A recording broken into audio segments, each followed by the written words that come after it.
Khubor ka Batisi TV. Lawan Rashapi da ka Frank Motors. The dark is here to rule. As a parent, I know my child needs more space to play and to learn.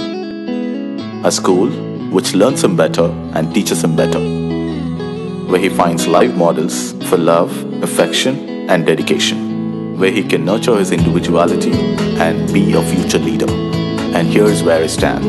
Blessings International School, Tirukurakkundram, Chengalpet. For admissions, contact 9688999811 8012553412 73730 Ka office jong district sports officer ke East Jaiñtia Hills district haringkat ke Jaiñtia langwa ke East Jaiñtia District Sports Association kala pelong i galumpong ile akai balai sngi lenter jong ke khna school ya ka balatiap ku Chief Minister district level inter school athletic meet arajar apulai hamadan teilang playground khia hak artrik jumbang arajar apulai ya kani galumpong la play perdadu Deputy Commissioner jong ke East Jaiñtia u Abhilash Barnawal ubalalong kum kongsan ringkat ke jingsak hilang jong district sports officer ke kong Stephanie M Rapsang kinongkit kam ke East Jaiñtia District Sports Association kinongkit kam jong West Jaiñtia District Sports Association ki principal ba kinai kai ne school ba pher hakani gelempung balai singilenter kidan live out league school ki balai shementa hak kerdan under 14 under 16 but under 18 bar hakani ke kenti kidan khandai spangot ki khana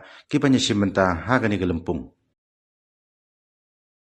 Sports is something that builds character. I believe everyone knows this, but only the athletes realizes this. The important thing to always remember in the life as in sports is that you are not competing against anyone, you are always competing against yourself. In so far, whatever competitions I have seen till now, it's been very competitive. The children have given their heart and soul into it, and I'm really happy to be present over here. Mentau sempre ya bun lagi schools kan. Itu apa kakiu te? Kini kena gi wan mentah kambun. Dia kan orang kau away pada kalau potential kena gi dan mo ya kata. Tada gi dan mentah dengan ayo proper coach. Lada coach bagi mentah after this hingga ayo coaching itu pakat ki kan. Suki kan yang orang bagi culia urut. The main problem hang ni pada kali the main thing is the ground bit.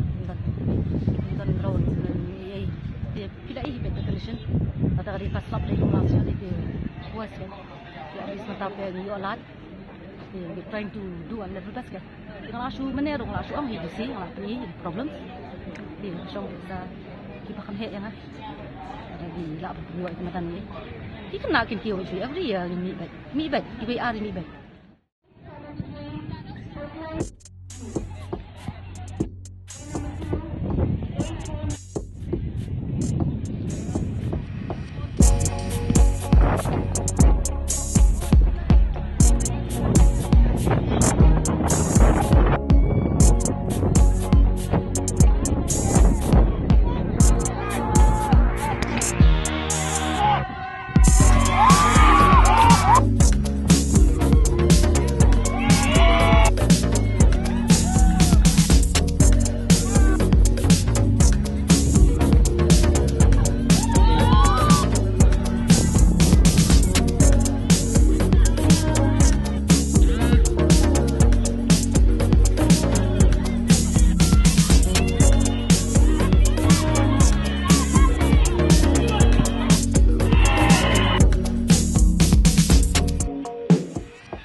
you.